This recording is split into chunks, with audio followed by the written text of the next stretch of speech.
Tonight, the Shutterstock family are sitting around the radio to learn about the evil Great Replacement theory and are about to hear it debunked on BBC Radio. Are we gonna be replaced? Or are we gonna replace these politicians? This is a patriotic alternative demonstration in Skegness earlier this year. They're one of the UK's most active far-right groups. The traitors in Westminster are bringing these people in because they are trying to replace white British people. We are headed to being a minority. It's time that we said we will not be replaced. This is our country. Our people should be put first. Charity begins at home. What you're hearing is the group's founder, Mark Collett, voicing a concern shared by many far-right groups in the West, that white people and white culture are being erased by mass immigration. To drive their point home, Patriotic Alternative's website features a clock counting down to 2066 when, and I quote, native British people are set to become a minority. This idea is known as the Great Replacement theory, and it's become the driving ideology behind white supremacist violence across the world. We've seen the Great Replacement theory referenced in the manifestos of multiple shooters in the past 10 years, including the Tree of Life Synagogue in Pittsburgh, Christchurch, New Zealand, El Paso, Texas, and most recently Buffalo, New York, just to name a few. And I think we're going to see more of that in the future.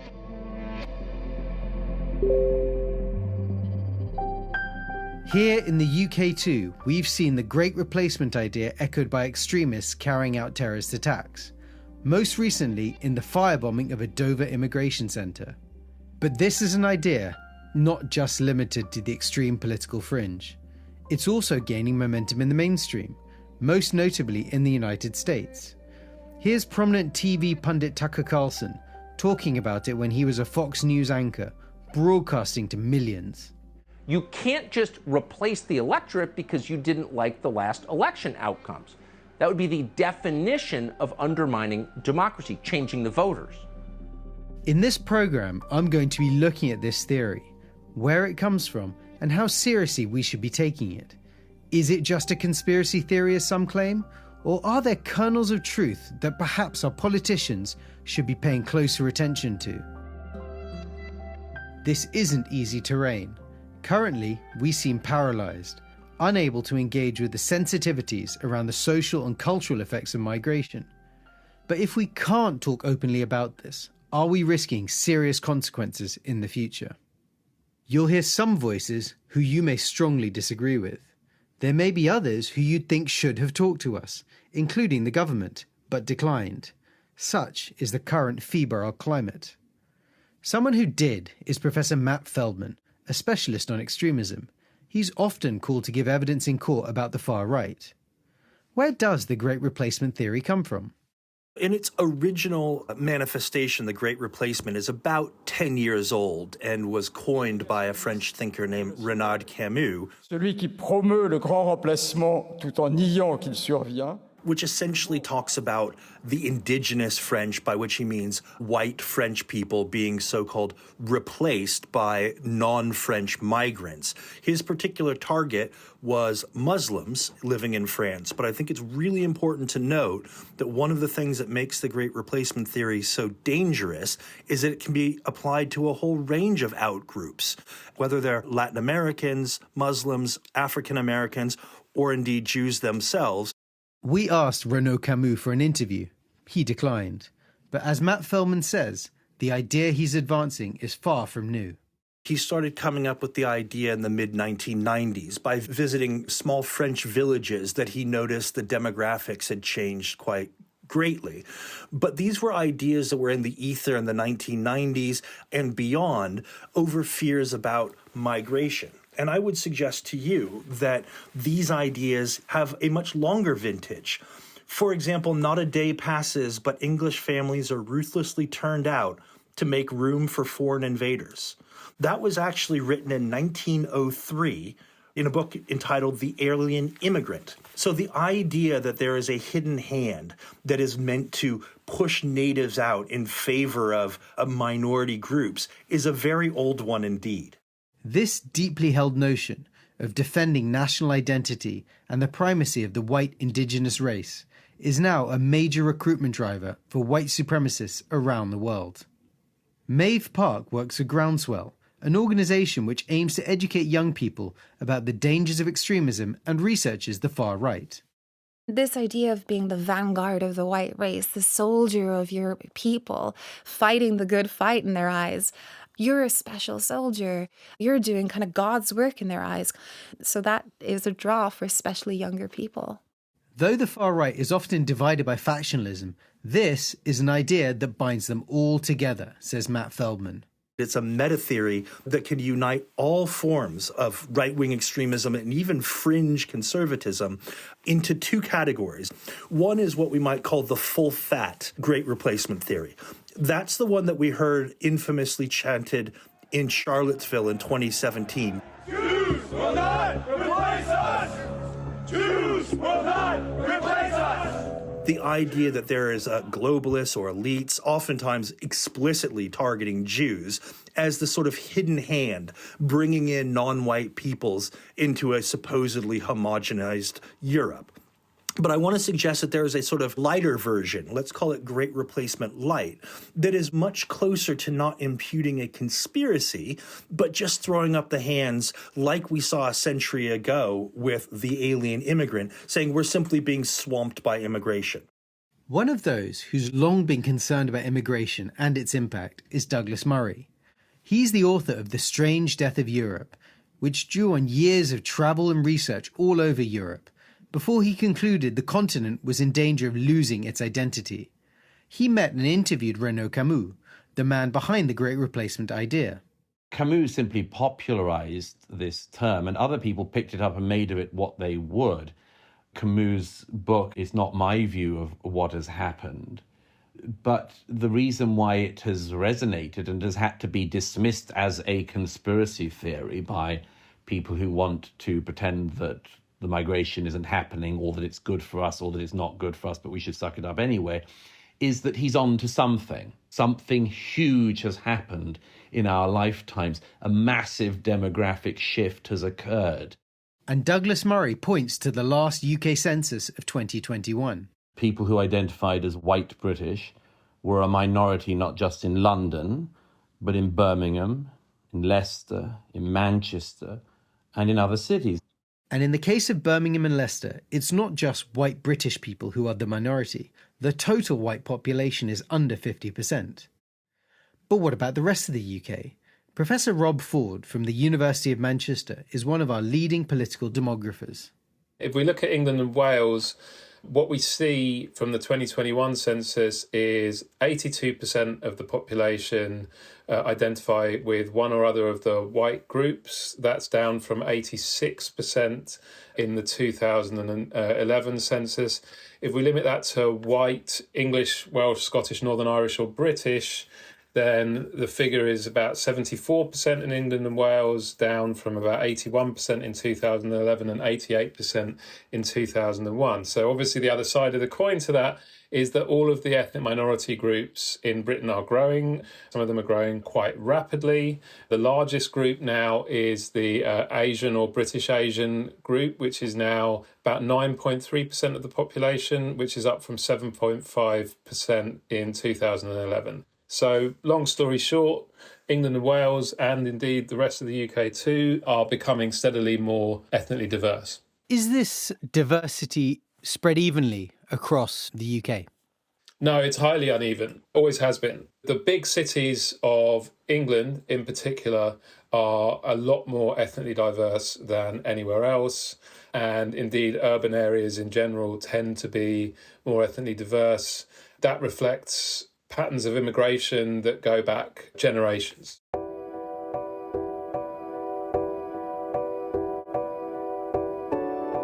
And in case you're wondering, the Scottish census was delayed by COVID, so we don't yet have the 21-22 data for Scotland. Northern Ireland has a much smaller immigrant and ethnic minority population by comparison with England. We also often hear that demographic change is accelerating, happening more rapidly now than it did in the past. That's not borne out by the census data. You see substantial change between 2011 and 2021, but you also see substantial change between 2001 and 2011, and substantial change between 1991 and 2001. So I'm a little bit sceptical as to the idea that this is something new or different about the situation today. So what's happening now isn't a recent development, but in turn also means many people, especially those living in our big cities, will have seen significant change during their lifetimes. Sean Bailey is a Conservative peer sitting in the House of Lords. He's worked on community issues for much of his career. The rapid change is real for people. There's people I speak to now who their whole life have had no connection or care for politics, who are very political now because they feel like they can see it in their world. And I think rapid change is probably the biggest single part of that. And it's these lived experiences, these anxieties, which the far right have tapped into, whatever the numbers actually say. Rob Ford. Numbers don't just speak for themselves. Numbers have to feed into a particular narrative and a particular worldview. So, for example, you'll see quite often people on the radical right citing figures about the white British are a minority in London or the white British are a minority in Birmingham. In London, white British people only make up 37% of the population. If they're going to define us racially, they're leaving out the large group of people who identify as white other, which includes, for example, lots of second-generation Irish or European individuals who have been here their whole lives and probably think of themselves as pretty British, probably speak with London or Birmingham accents and so on. And the same goes for many non-white people born and living in the UK, who without question see themselves as British. And this is a good place to clearly say that most of us rub along pretty well with each other for most of the time. So what is it about our demographic changes which makes some people so unhappy?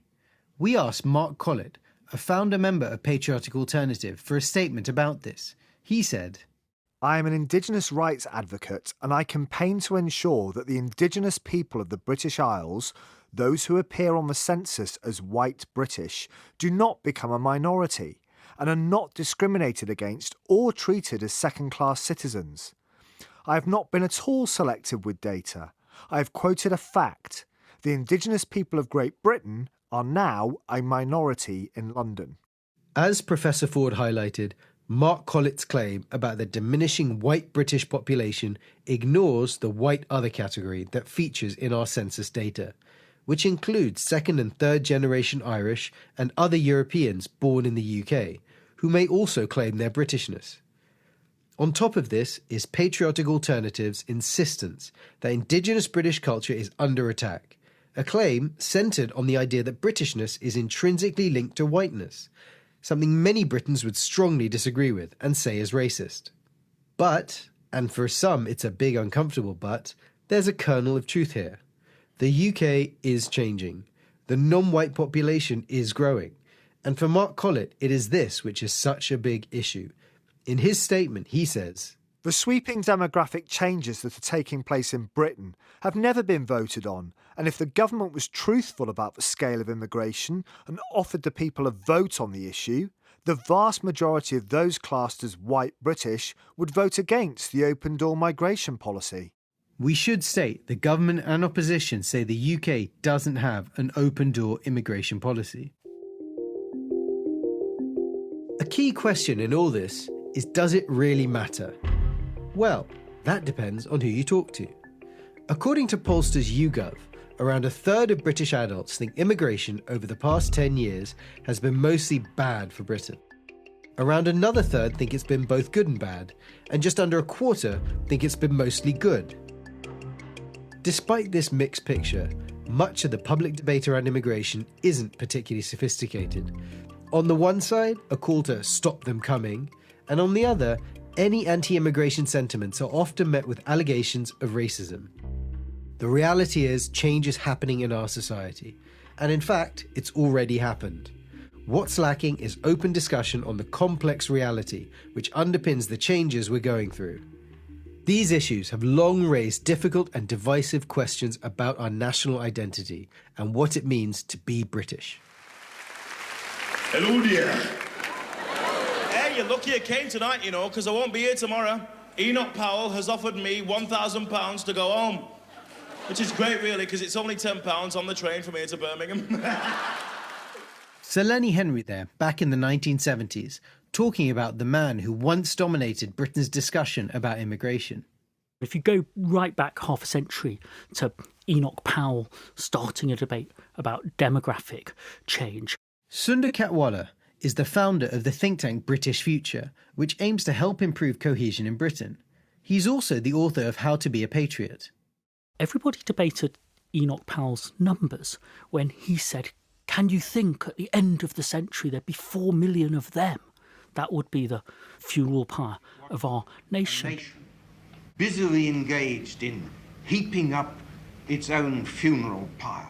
His numbers were about as right as you could hope to be at 3 decades distance, and he's talking about 4 million of the Commonwealth migrants and the migrant descendants, 2 million of each by the time we get here. So the question wasn't whether there were 4 million of them, people like my dad and me and Rishi Sunak and Lenny Henry. It was whether them were us or not. And, you know, by the time you got to the end of the century, the idea that black and Asian people could never be us, would have lost one country without gaining another, would have created this tragic conflict of identity that was much less plausible in 1998 than it had sounded in 1968.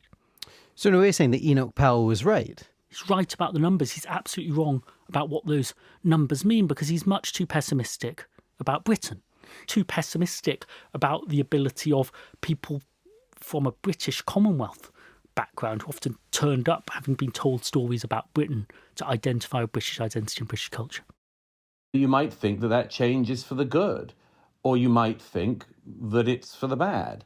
Douglas Murray. In my view, it has certain benefits which run out quite fast, and then the whole thing becomes such a mess that effectively you don't really have a nation of much depth anymore. You have a sort of United Nations meeting point. Why do you think that is bad, this sort of mess that you describe? You constantly keep your societies on a knife edge of what happens in the rest of the world. And we don't know where that's going to go. We in Europe have become this massive experimental petri dish. And we are at any moment vulnerable to any change dictated by world affairs. If we had had a conversation 20 years ago that had said that in the early 2000s, Scandinavia would be rocked by a cartoon crisis, you would have said, what on earth are you talking about, Douglas? And to refresh your memory, Douglas Murray is referring to Swedish cartoonist Lars Vilks' portrayal of Muhammad, which led to Muslim protests around the world, and a fatwa against Vilks and some of the newspapers who'd published his cartoons. And recently, we've seen Sweden back in the crosshairs of global cultural clashes. In 2016, crossbench peer Dame Louise Casey carried out a review into cohesion and extremism for the then Prime Minister, Sir David Cameron. As part of that, she returned to a street in Manchester which she knew from previous work on poverty. For her, this street came to symbolise many of the challenges we're now facing. On one side of the road had, in a very short area, 7 different mosques, all being different versions of Islam with different rules, as it were, and the other side of the road still ostensibly being white Catholic, Irish immigrant community, felt very put out that the country that we live in, the city that was ours, we can't even get the tea bags that we want in the corner shop anymore. And they were very concerned to be on tape or in any way saying those things. So I've seen it, and, you know, I've been to other areas where, you know, the sort of harmlessness of the local shopkeeper that essentially is also keeping in some PG tips because he did want to make sure that people in the broadest community would be served by his shop. So I get it. That reluctance Louise Casey mentions for people to talk openly about what they really think is a critical point. It's likely that many people feel they can't have an open conversation about the impact of immigration. be that about tea bags or bigger issues like housing or healthcare, and so grievances can fester. And for some, that can turn to anger and even into extremism. Ivan Humble was a member of the far-right English Defence League. I could see something on the news back in 2009 in Luton, Troops Homecoming Parade, where our troops were given the freedom of Luton. Halfway round, they were interrupted by a group of Muslim guys with placards, calling our troops like rapists and baby killers and stuff like that, spitting at the troops. I got angry about that because a couple of my friends were on that parade that day, and I just wanted to do something, and I honestly believed that they wanted to take over. So talk us through what you thought was actually going to happen. I just honestly thought that one day we'll all be Muslim and it'll all be different. Places like Luton, where you walk down Berry Park, for example, you don't really see any white people. It's mainly Muslims, brown people, if that's the way to put it. The shops had Arabic writing above them. It didn't look like an English high street. Whilst a member of the EDL, Ivan quickly found himself in a leadership role. But an unexpected friendship with a British Muslim saw his life change direction once more.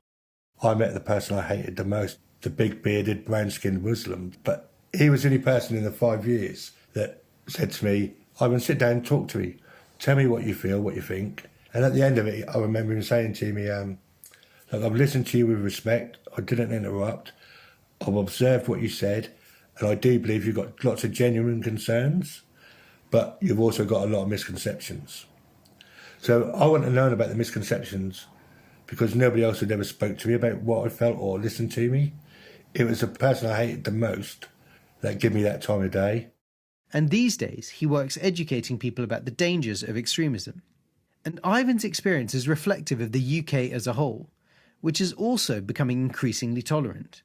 According to the latest social attitude survey carried out in 2021, we're much less bothered about things like race than we used to be. Sundar Katwala. There's such strong evidence that there's a big softening, especially across generations, towards inclusion, against racism. The issues that used to split our society 40-40 down the middle, they don't ask them anymore in the British social attitudes. They don't ask you, would you be okay having a black boss? They don't ask you, is it okay if women go out to work? We've got new social norms. But Dame Casey says we're not there yet. Having just completed a 14-month project with the Metropolitan Police in London, I can pretty much confirm that certainly racism is alive and kicking, and particularly if your skin colour is black. And she says there are other things going on. It's not just about race. I think there are certain cultural differences which become very difficult to talk about. This is complicated and not easy to put in one particular policy area or one particular bucket. And racism's no longer there. It's, religious or cultural issues. It's both. As Louise Casey says, this is complex, more so in a climate which can often discourage an open dialogue and has made us fearful of getting things wrong or being labelled racist. David Robinson is the co-leader of the Relationships Project, which aims to help people build or repair community relations. He was brought up in East London and has seen firsthand how inner city areas like his have changed in just a generation. I recall very clearly there were 49 children in my primary school class. 42 of those children were Jewish. And I remember that because I remember the number that got Jewish holidays and I didn't get a Jewish holiday, and that still rankles for me. My daughter, a generation later, was one of only 2 children in her class that wasn't a Muslim. Living in such a demographically changed area has been positive for him and his family, which now includes mixed-race grandchildren, very common around his way. But he acknowledges sometimes there have been issues. When my dad was in hospital towards the end of his life a few years ago, I was with him in the ward when he commented quite loudly that he couldn't understand a thing that the doctors were saying to him. And my reaction to that was to feel embarrassed, to think, oh, you can't say that kind of thing, when it was an entirely legitimate observation. He couldn't understand what was being said to him. And for me and others to react with fear that that was a racist thing to say was just unhelpful and foolish. But we have become very frightened. And so I think those of us who would consider ourselves to be progressive on these concerns need to be much more honest and brave in addressing them. Many of us might well recognise experiences like this. So why has this all become so difficult to discuss? Louise Casey. I think we're less able to talk about these issues than we were before. And that could be because of the European referendum. That's been a huge issue. It could be because we've got a cost of living crisis. People are really pressed financially. That pushes people into a more difficult place. It could be for a range of reasons. I think it's unclear to me in government who is responsible for what bit of the overall panoply of issues and policies that you're looking at. Like, I know the Home Office are responsible for terrorism, and to some degree, I think the Department of Levelling Up is responsible for community cohesion. Between those two, I'm not sure who is leading on these sorts of issues. And I think in some ways they're in the let's not talk about it, let's not think about it. And we're in a very simplistic, put bluntly, let's stop the boats. That's what the discussion is about, which is only an angle of this. It's not actually dealing with the fact that we have communities in our own country that are growing disproportionately to the more traditional communities, and we're not talking about that. Even when making this programme, fixing on who we should talk to in government was far from straightforward. And in the end, no one did.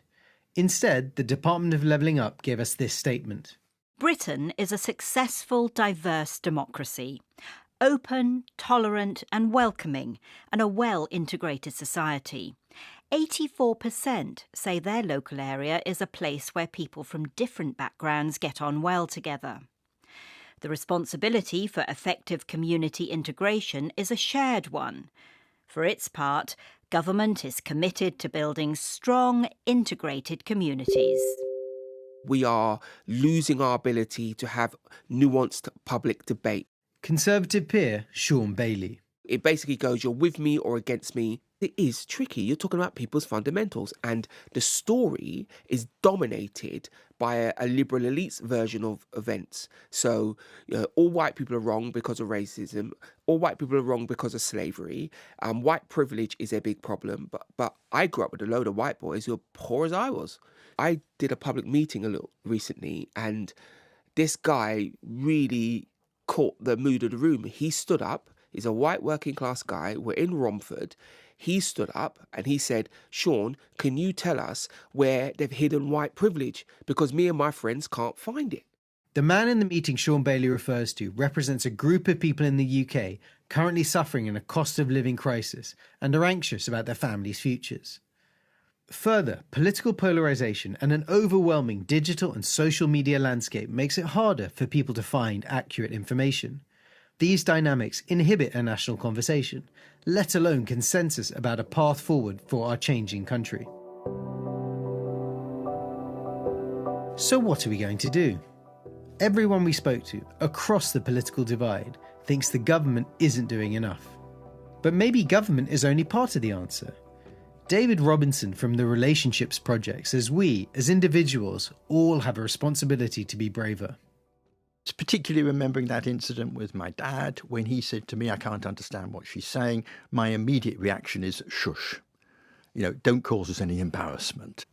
When I step back and reflect on it, it is very obvious what I should have done. I think I would have said with kindness and generosity and courtesy, we are receiving first-rate healthcare here. We value every little bit of it, but we have a communications problem.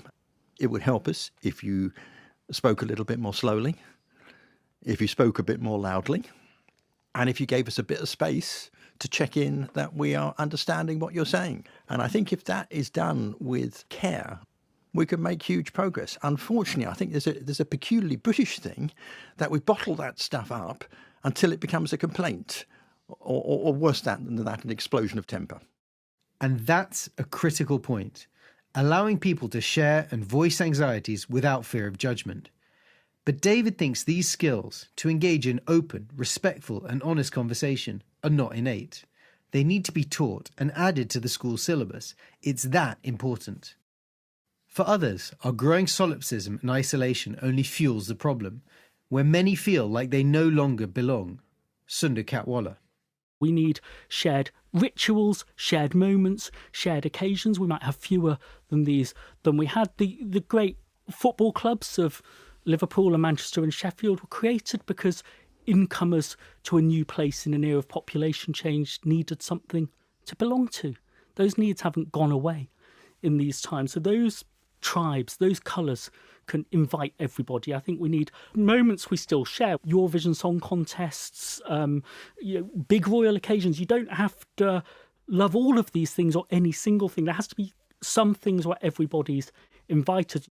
And a common language with common values are bottom line fundamentals, according to Louise Casey, who says there are lessons we could learn from other countries. We were asked to go to Germany during the course of the review, and I was very struck that they worked incredibly hard to integrate economic migrants and refugees. They spent time, money and energy on both the language but also the values in classes, and that you couldn't, for example, be in receipt of welfare benefits in Germany if you hadn't gone through those classes and gone through that sort of induction into Germany. I was impressed with that and thought it was very upfront, very straightforward. Didn't say anything that happened in your previous country is wrong, just said, look here, this is how it works. But others say we could be searching for something that we'll never find. Author Douglas Murray. I said this to Louise Casey when she conducted her review. We've made a set of massive mistakes, not in having migration, but in having mass migration and allowing it to run away from us. To talk about integration now is far too late. Maybe the horse has bolted. There's two things you have to do going forward. The first is to decide whether you want to have historic mass migration of this level all the time going forward for the foreseeable future. Do we want to keep doing this? My answer is no. And the second thing is there's not very much that politicians, the BBC or anyone else can do at this stage. We have made our society a great experiment. And maybe the experiment will work, and maybe it won't. This is difficult stuff. No one says otherwise. Currently, and in the immediate future, our public services and industries need people from overseas to come and work and live here. The idea that they should completely discard their native culture at the border is both unrealistic and unfair. But as Britain becomes more diverse, it's in all our interest to build cohesion through commonly shared values. Conservative peer Sean Bailey thinks that to do this, we need to focus more on the things that we have in common, rather than separating society through the prism of race. It's very hard for a government to do anything around social cohesion because you get into dictating. You then get into a victims Olympics. Who is suffering the most? Who do we support the most? I might say, actually, it's about class. I think government should be doing something that's much more general. So you'd be saying, OK, working class black boys do bad in school, but so do working class white boys. So how do we support all working class children? One of the complaints put forward by those concerned about immigration is, we were never asked if we wanted this. That's something we could also think about. Rob Ford, Professor of Politics at the University of Manchester, says developing new institutions could encourage dialogue, even about the most difficult of issues. Possibly the best example of this working really well on a highly polarising issue is in the Republic of Ireland. They had a very large and extended citizens' assembly exercise to debate what they should do in terms of abortion laws. And every single stage of the process was very positively regarded by both sides of the debate. And this is an extremely sensitive and polarising issue. Yet this process demonstrated an ability to make everybody feel that they were being heard and that their views were being responded to. And as a result, everybody felt willing to sign up to the outcome. It is a way to build consensus, even on issues like immigration, where society is often deeply divided.